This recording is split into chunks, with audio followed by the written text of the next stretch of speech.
Amy Tangeri, Puunang Kabanata 49. Sa kabila ng ito, nag-uusap sina Ibarra at Alias habang nakasakay sa bangka. Nararamdaman ni Ibarra ang pagkabahala kaya humingi ng paumanhin si Alias sa pagkagampanan sa binata. Ipinaalam ni Ibarra na nais siyang kausapin ng Alvarez, ngunit nagdahilan lamang siya dahil sa takot na baka makita si Alias. Nais din ni Ibarra na dalawin si Maria Clara kaya't siya ay nag-aalala. Hindi nagpatimpok-timpok si Alias at agad niyang sinabi ang kanyang pakay. Siya ay sugo ng mga sawing palad na nangangailangan ng tulong para sa pagbabago ng pamahalaan. Ibinahagi ni Alias ang mga kahilingan ng mga sawing palad, paglalapat ng katarungan at pagbibigay ng dignidad sa mga tao at pagbawas ng kapangyarihan ng mga gwardiya sibil na nangiging sanhi ng pag-aabuso. Pagamat handa si Ibarra na gamitin ang kanyang yaman para humingi ng tulong mula sa mga kaibigan ng Madrid at sa Kapitan General na nag-aalala siya na baka mas makasama ito kaysa makabuti. Ayon kay Ibarra, ang pagbawas sa kapangyarihan ng mga gwardiya sibil ay maaaring maghalagay sa mga tao sa panganib. Sa halip, sinasabi niyang kailangan gamitin ang ugat ng sakit ng lipunan at hindi lamang ang sitamus.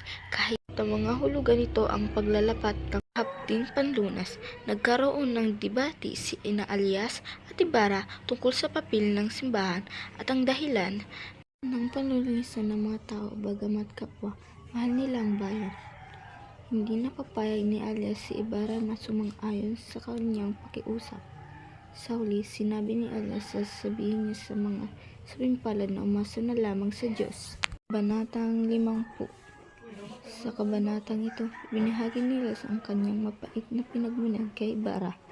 Ang kanyang nuno ay isang tindero de libros sa isang bahay kalakalan ng mga Kastila. Sinunog ang tagatanggapan ng kanyang nuno at siya ay nahatulan ng salang panunog. Ang kanyang asawa ay buntis noon at pinagdusa din ng mga awtoridad. Namundok ang kanilang pamilya, ngunit namatay ang sinilang na sanggol at nagbigti ang nuno ni Alias. Lumipat ang pamilya sa ibang lalawigan at naging tulisan ang panganay na anak. Siya ay nanunog at pumatay upang maipaghiganti ang kaapihang natamo. Dahil dito ay nakilala siya ay tawag na Balat. Kanyang ina naman ay nakilala sa tawag na Hilaparot Delinquente at napalo, samantala ang bunso niyang kapatid na palibhas ay mabait at tinawag na lamang ito anak ng ina. Nagkaroon ng relasyon ng anak ng ina sa isang mayamang dalaga at nagkaroon sila ng kambal na anak na sina Alias at Concordia. Namatay ang ina ng kambal at lumaki sila na walang alam sa kanilang ama. Nakapag-aral si Alias sa mga Jesuites habang si Concordia ay nakatakdang ikasal sa isang binata, ngunit sinira ng kanilang nakaraan ang kanilang kinabukasan. Nawalan si Concordia, natagpuan kanyang bangkay sa baybayin ng Calamba. Si Alias ay nagpagala-gala at nagkaroon ng pagkakataon na makilala si Ibarra.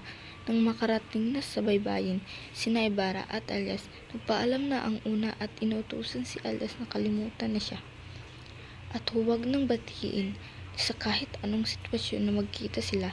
Si Alias naman ay nagbalik sa nasuta ni Kapitan Pablo at pinaalam sa kapitan na kung hindi rin lamang siya namatay, tutuparin niya ang kanyang pangako na sasama sa kanila.